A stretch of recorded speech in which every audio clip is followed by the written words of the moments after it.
Blake Griffin and the Los Angeles Clippers facing off against Andrea Bargnani and the Toronto Raptors. And now let's head courtside with Kevin Harlan, who's ready to get things going in Toronto. My rain is as far as your eyes can see. It's amazing, so amazing, so amazing, so amazing. It's amazing, so amazing, so amazing, so amazing. It's amazing.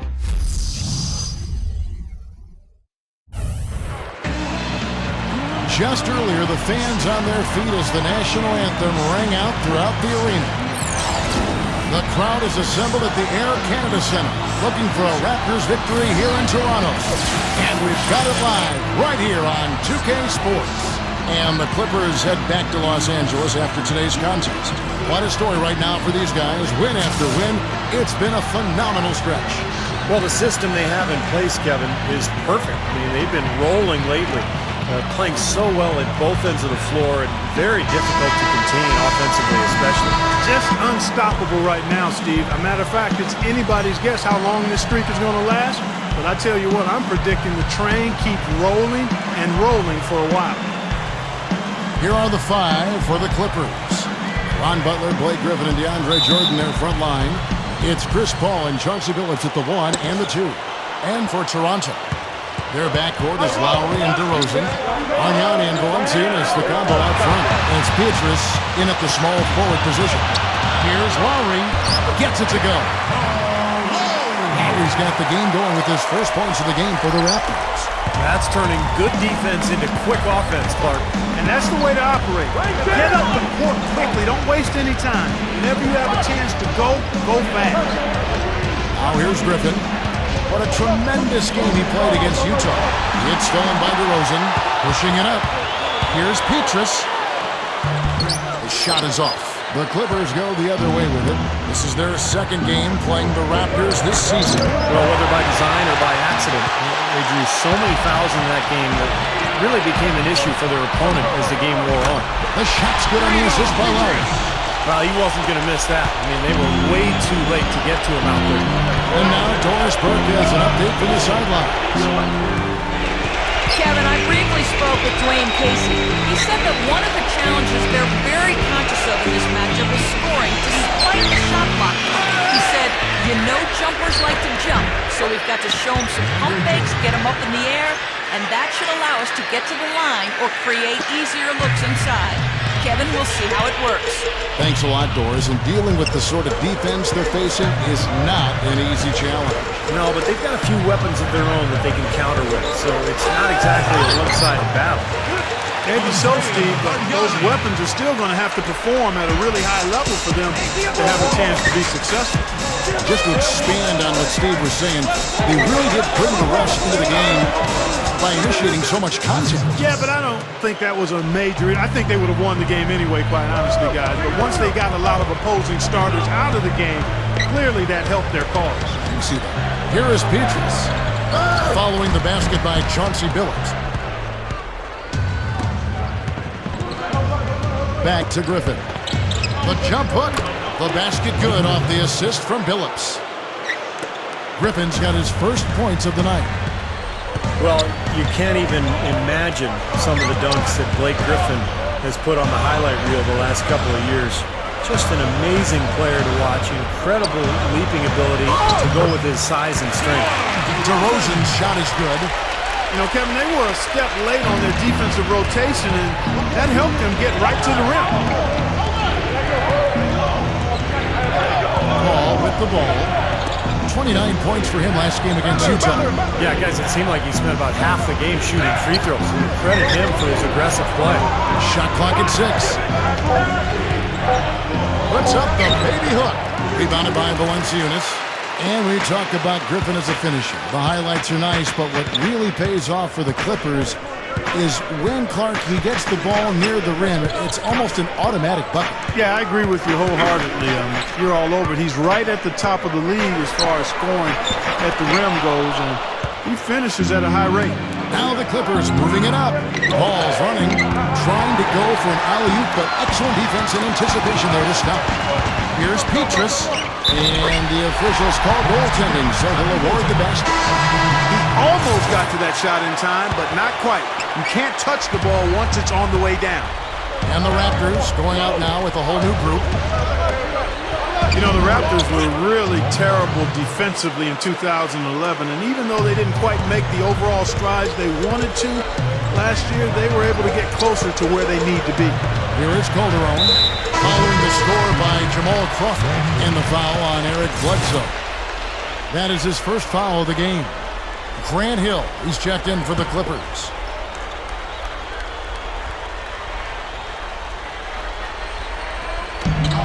.109 left in the first quarter.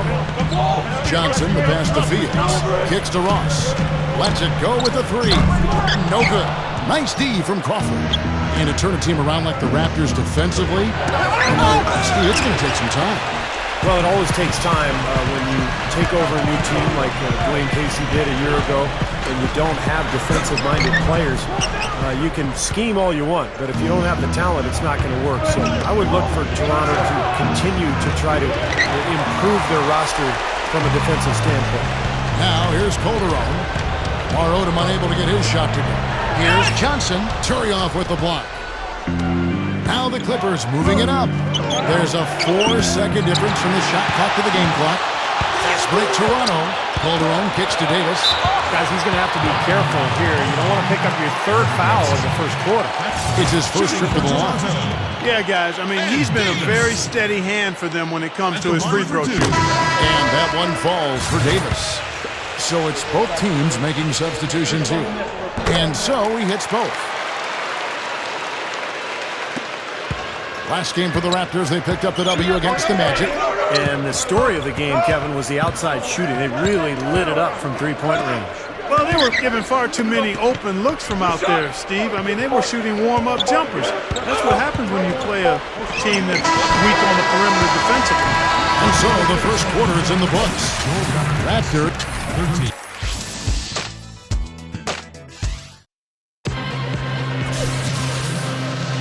Now the second quarter getting ready to start up. Taking a look here at the Raptors' performance here. Clark and Steve, what have they been doing or not doing in your opinion? Pretty good start defensively. This club forced some mistakes and took advantage, and that's how they built this lead. And they've built the lead because not only have they forced turnovers, but they've taken care of the ball themselves. So that's a winning combination. And now, brought to you by Gatorade, all fueled up and ready to go. Let's reset our lineups. Setting the floor for the Raptors. DeRozan and Fields are the wings. Dennis Clay's out there with Bargnani. And it's Lowry in at the point. DeMar DeRozan out of Los Angeles went to USC, a very gifted athlete, strong, explosive. I think he's a player with tremendous upside. And Doris Burke has something for us. Hey, Doris. Kevin, as fast as point guard Chris Paul is, he is also the master of using, quote, change of pace to keep defenders off balance. He said, when I first came into the NBA, I could just zoom by anybody. But it comes with time. It's about understanding the game. I always say that guys that go at one speed, they are easy to prepare for. I feel like if I change speed, you can never relax. Kevin, no defender can afford it. That's right, Doris. Thanks. He definitely keeps defenses on their toes. Going back to DeRozan's upside, Steve, what do you think he needs to work on to take that next step? It's all about the outside shot for DeRozan, Kevin. The consistency of his perimeter game will tell how far he goes and how much he develops. He's an unbelievable athlete. He's a big, strong kid. Just has to be more consistent with that outside game. Catching up on the changes for Toronto. Valenciunas, he's checked in for Bargnani.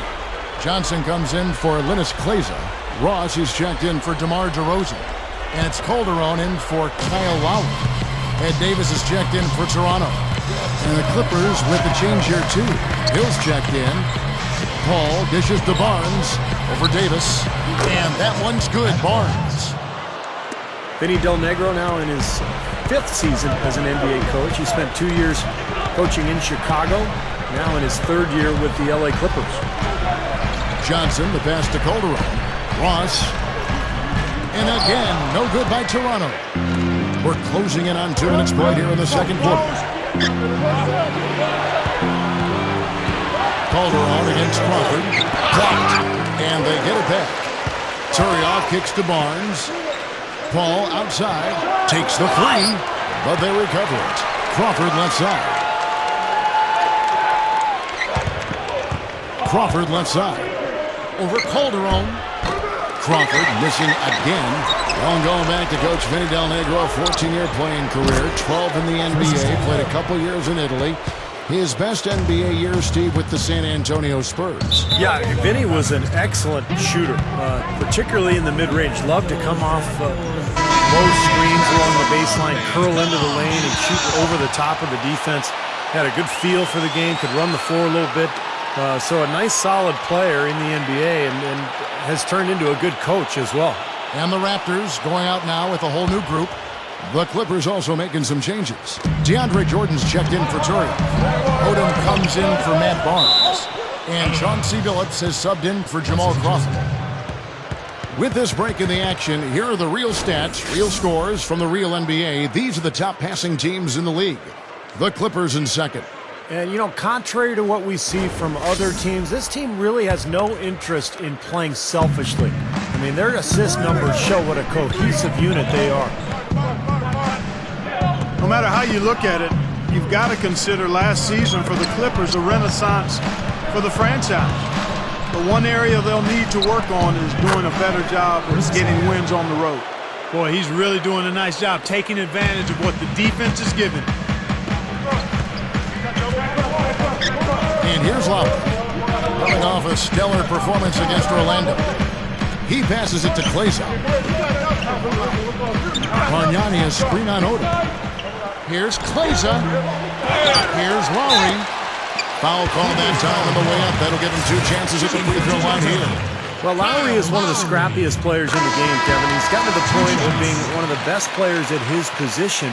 And yet he still approaches the game with that chip on his shoulder, that fight for every possession mentality that he came into the league with. I call that playing with a hungry edge, Steve. He's a physical guy despite his small stature. Very, very strong. He's got some pit bull in him, and he's never one to shy away from contact. You see it all in the charges he draws. Well, back to the Clippers, it was still an improvement for them by a large jump, but they know they can finish above 500 on the road with their talent. You know, Griffin, Paul, the names go on and on, Steve. Well, they added Lamar Odom as well. So, I mean, this is a team that has plenty of talent. And now that they've had some success, I think they can build on that. They've got a chance to be a force in the NBA for the foreseeable future. And keeping us updated from the sideline, let's swing it over to Doris Burke for an update. Hi, Doris.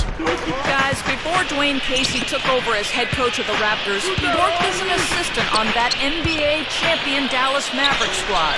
He was largely responsible for implementing a lot of their very effective zone defenses. Asked whether we could expect to see more zone from the Raptors, Casey said, "You've got to be a good man-to-man team in the NBA before you start putting in the zone. I didn't want to distort that idea and say, hey, we can play zone if things don't work out. Our rock has to be our man-to-man. Guys, Casey doesn't want any shortcuts defensively." Well, at this level, sometimes that zone's not going to work, Doris. They've got to be solid in man. Here's Butler. Gets it from three-point range. And the Clippers lead by 1. The Los Angeles Clippers coming to this one after the win against the Jazz in Salt Lake City. Well, not too much went wrong for them in that one, especially offensively. I think it worked out pretty much just as they had planned. Yeah, I thought it was an excellent game plan, and they carried it out very effectively. The kind of game that makes a coach proud. They get it back. Bargnani dishes to DeRozan. Nice D from Crawford. Another board, just continuing to add to that big rebound margin. And it's a bit ironic, guys. I mean, you would think the score wouldn't be so close the way they're dominating the glass. But this one is still in the battle. It's a 4-second differential between the shot clock and game clock. Another one falls for the Clippers. He exposed a flaw in the defense. No way they're supposed to be giving him that shot. Dishes to Peaches. Launches it. And that's out of bounds. Toronto will retain possession.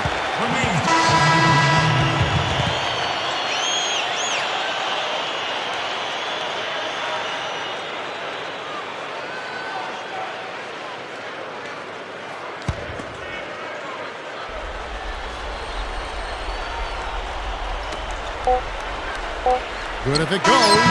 No good trying to beat the buzzer. And we're through 2 here in a good one. The Clippers on top, leading by 3. And coming up after the break, it'll be Damon Bruce breaking down all the highlights from the first half of play. And now, brought to you by Sprint. Welcome to the halftime report with a close contest going on out at Air Canada Center.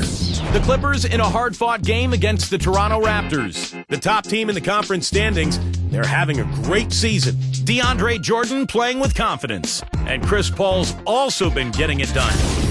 And for Toronto, they've been battling. Great activity defensively. They're taking measured risks, trying to force turnovers, putting a lot of pressure on that end of the floor. Andrea Bargnani's coming up big for them.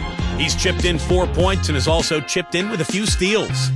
Real scores, real stats from the real NBA. A look at the games still yet to tip off.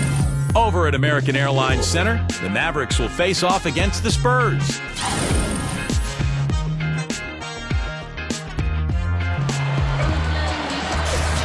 And it's been a back-and-forth game so far with no ground given through the first half. Third quarter starting here now. You look at Michael Pietrus, he's really been playing well. Yeah, and sometimes it's just the little things that make all the difference. He's been terrific in so many areas out there. You know, the numbers don't necessarily jump out at you, but he's really making his presence felt out there with everything he's doing. And on the floor for Vinny Allegro as we get into the second half. In the front court, it's Caron Butler, Blake Griffin, and DeAndre Jordan. Chris Paul and Chauncey Billups make up the backcourt. Now, sometimes offensive rebounds are lucky, but he anticipates and gets to the right spot before the shot goes up. I thought Toronto made a bold move drafting Valanciunas last year because they knew he wouldn't be able to come over and play for a full season. But that could turn into one of the turning points for this franchise because he has the chance to be an excellent player. And between he and Bargnani, this is a club that could turn it around pretty quickly. Paul outside. Paul left side. And again, it's the Clippers from deep. He's going to take that shot every time if he has that much room to get it off. I remember teams were reluctant to wait on Valanciunas to come over, but the Raptors, as I go back down the memory lane, seem to see the long-term benefit of taking him, and it's paid off. And more importantly, he feels a need. I mean, they need that strong inside presence, and he'll give it to them with time, as Steve said. This could be a turning point for the franchise, in my opinion. And with a little over a minute gone, the second half is underway. Bargnani kicks to left.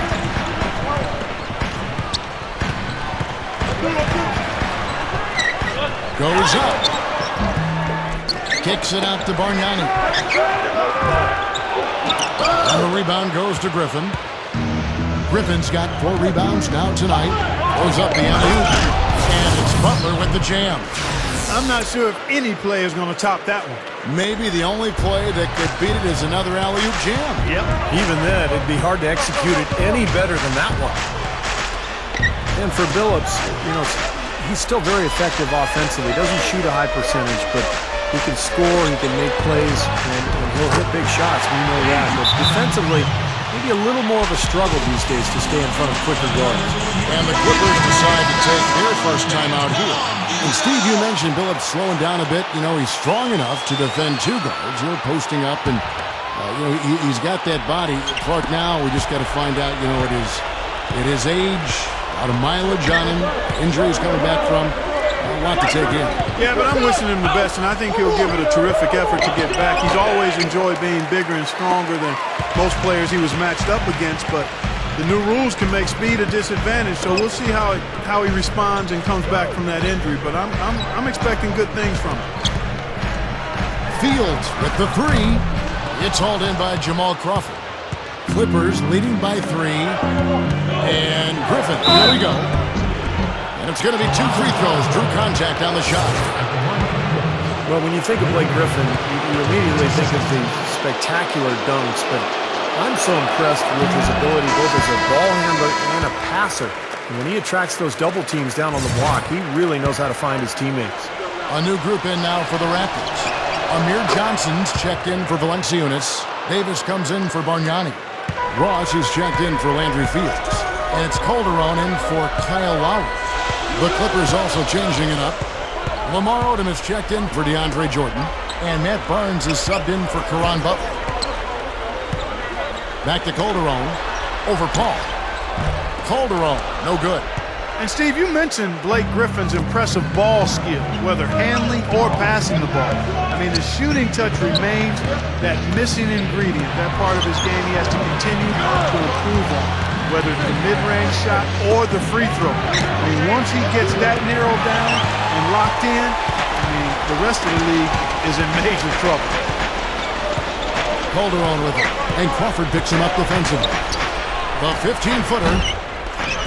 And again, no good by Toronto. That's a look that he'll never pass up, the one he'll usually never miss. And Griffin backs in. Drills the leaner. Griffin's got his second basket of the night. You just can't let him get that close to the hoop. The Clippers seemed to be a walking highlight reel last season. They were able to take full advantage of teams from the East when they met up. Here's Ross. Lamar Odom pulls it in. Clippers leading by 6. Griffin attacking, tries to save it. And here's the fast break. Davis leading the way. Ross passes to DeRozan. And so he draws the foul on the shot. A trip to the line to shoot 2. Yeah, the referee's all over that one. No doubt about it. Clearly a foul. Nothing to argue about there. The Raptors shooting their 5th and 6th free throws of the game. Well, pretty good numbers this season at the line for this club. Right around 78% as a team. One of the things they've done, guys, is taken pride in their free throw shooting this season, and rightfully so. Here's what Toronto's going with right now. Valanciunas, he's checked in for Johnson. Bargnani comes in for Ed Davis. Michael Petrus is checked in for Ross. And it's Lowry in for Jose Calderon.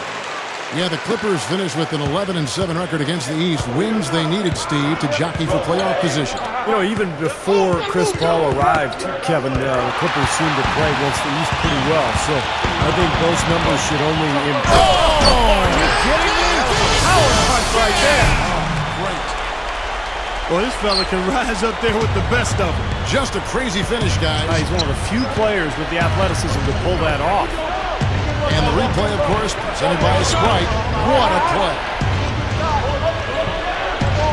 Hill dishes to Butler. And a foul called on the shot. Got him on the way up that time, so he'll shoot 2 right here. The Clippers have gone 2 of 4 at the free throw line. And, you know, you don't have to tell them what their free throw numbers are. I mean, they're well aware of it, believe me.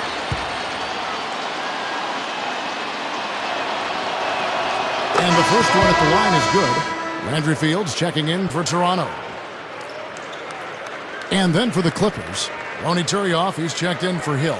And it's Paul in for Eric Bledsoe.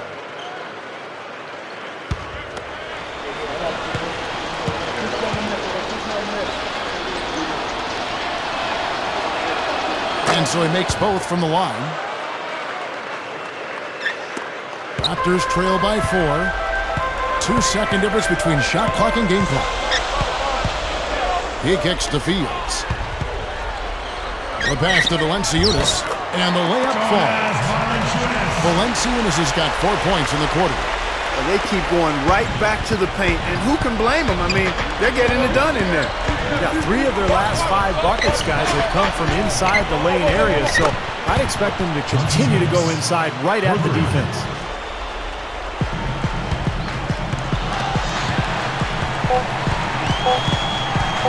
Outside Lowry. And no good trying to get that one. The third quarter comes to a close. Clippers lead by 5. Don't go anywhere. The final quarter is coming up next on 2K Sports.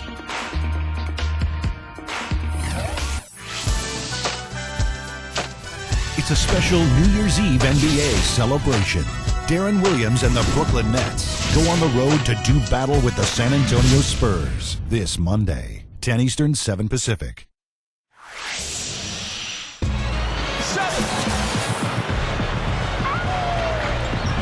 Well, welcome back as we get set to start the fourth. Who's at the Sprite uncontainable game in this one? Well, let's go to Doris Burke. Thanks, Kev. And it's the Clippers with the Uncontainable Game Award for the offensive stretch they put together. It was their strong play on both ends of the court that got them here, with their best stretch coming in the second period. They'll look to repeat that in the fourth. Doris, thank you. And what a concerted effort they put together tonight. And, you know, that was really the uncontainable aspect in this game, Kevin. They got on the same page as a team and pretty much did what they wanted for the entire stretch. Well, clearly it's a different game without that scoring run. That was a game-changing run, no doubt. Bargnani and Valanciunas, the combo out front. Terrence Ross is out there with Lowry, and it's Fields in at the 3, the small forward. So that's the 5 in the game for Toronto. Crawford kicks to Jordan. Just 5 to shoot. And it's off target. Not sure why he took that one. The dish now to Fields.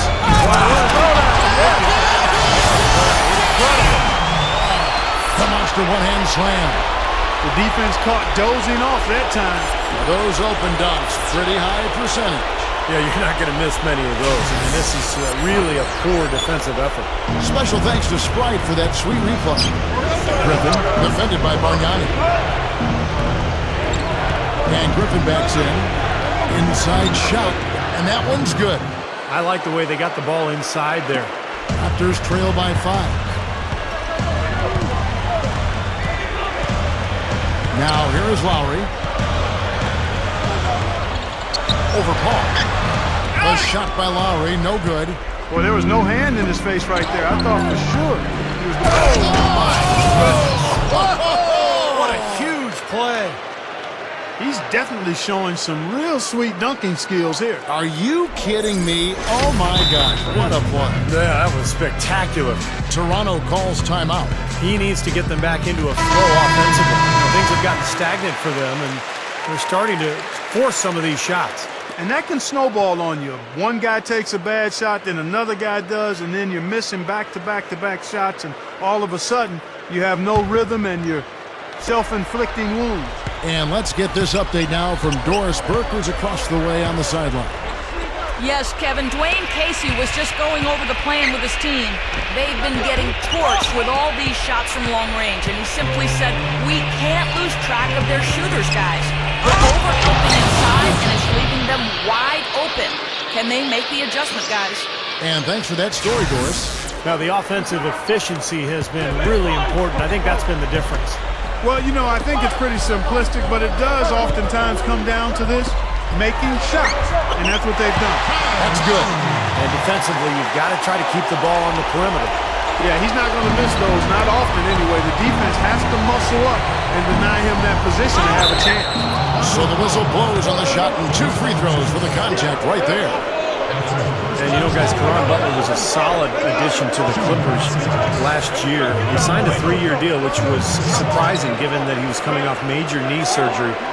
But he gave the Clippers the outside shooting small forward that they needed.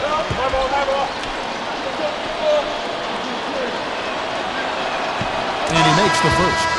And you mentioned Butler's outside shooting, Steve, important for the Clippers to be able to spread the floor with Paul and Clark, Blake Griffin.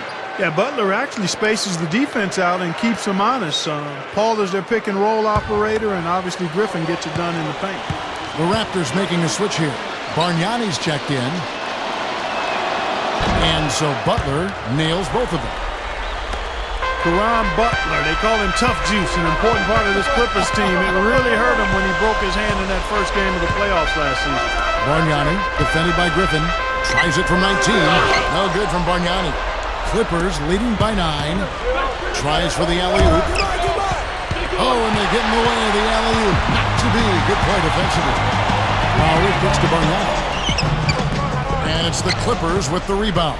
And the broken hand of Butler, a result of his hand getting caught, I think, Steve, on Rudy Gay's jersey, right? Yeah, that's exactly right, Kevin. And he played throughout the playoffs, the remainder of the playoff run for the Clippers, just showing, you know, how physically tough Caron Butler is. But he's a player you love to have on your team. He can make a shot.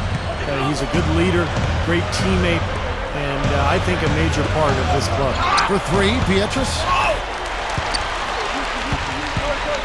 Here's DeRozan. And again, Toronto no up.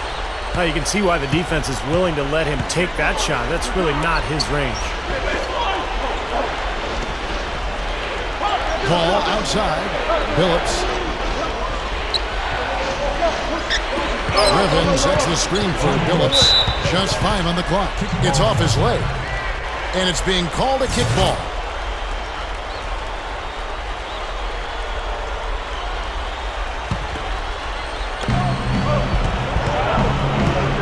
Ball against Lowry. And he was fouled on the way up. 2 free throws now for him. Toronto has their hands full guarding against Chris Paul. 9 points, and he's gotten the three-pointer to fall for him, too. Yeah, he's no one-dimensional player, Clark. He can do damage in several ways, including from long range.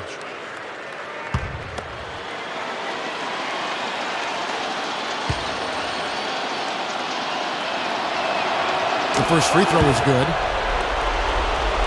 The Clippers had a number of guards at the beginning of the season, and a lot of those guys were point guards, and eventually they found the best rotation for those guards.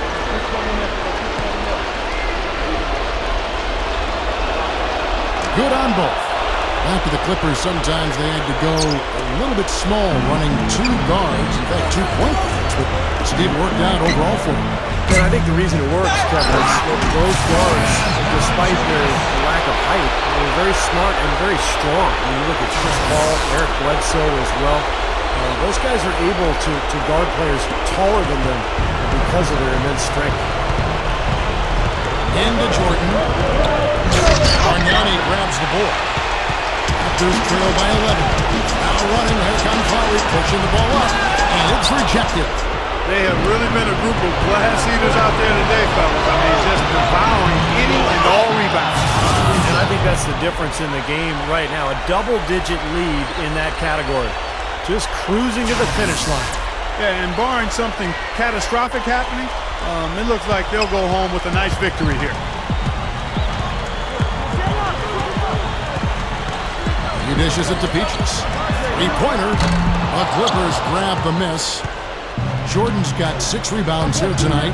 He just can't get a good feel for his shot at this point. That's one of the reasons they're losing. And this one's pretty much wrapped up. And they know it. I mean, took care of business. Chalk it up as a W, Steve. Toronto calls timeout. They're behind by 15. 1:09 left in the fourth quarter of this one. And the Raptors with some changes. Amir Johnson's checked in for Bargnani. Ross comes in for DeMar DeRozan. And it's Calderon in for Kyle Lowry. The Clippers also making some changes. Tony Turioff, who's checked in for DeAndre Jordan. Barnes comes in for Blake Griffin. And it's Crawford in for Chris Paul. Crawford right side. And it's the Clippers scoring again. And that should definitely do it. Now it's starting to get out of hand. Yeah, they're not just running to the finish line. They're running through the finish line right here. They're piling it on a bit. Sometimes folks forget about his decent mid-range jumper. He can knock those down all game given a chance. On offense, here are the Clippers. They're on an 18-6 run. Well, they're passing to Barnes. A 3-ball. Count that one. Not much drama left in this one, guys. No, it hasn't quite exactly been a nail-biter. I mean, it's going to be a great win for them, though. Pass to Ross for 3. That falls. Nice speed this time from Jose Calderon. Boy, they answered that three-pointer right back. It is raining threes in here now, boys. Barnes kicks to Crawford. And he makes good on the layup. And the Clippers lead by 17. Toronto's gone into a funk from downtown in the fourth. Only one of their 5 3-pointers has found the bottom of the bucket. He feeds it to Peaches. The shot's good on the assist by Calderon. They could have used this run a while ago. It may not make much difference now. Yeah, they hit that snooze button a little too much because they showed up late to this game. Crawford dishes to Butler. Back to Crawford. Phillips, he's guarded by Calderon. He goes up, and Turioff slams it in. The defense just couldn't recover in time. Yeah, the D pretty much went brain neutral on that one, Clark. Wouldn't yes, you? Sir. I like that phrase. Yeah, I don't use that phrase very often, but to me, that's what happened. He shifted the brain to neutral. That was embarrassing. So the Clippers winning this one easily. You know, Clark, every team has a bad night, and these guys might want to watch the tape of this game the next time they have a bad night to remind themselves how dominant they can be. Well, this is one of those dreamlike games for a coach. Well, that'll do it. For Doris Burke, Steve Kerr, and Clark Kellogg, this is Kevin Harlan saying so long. We'll see you next time. And as we leave, we give you our Jordan Player of the Game, Caron Butler.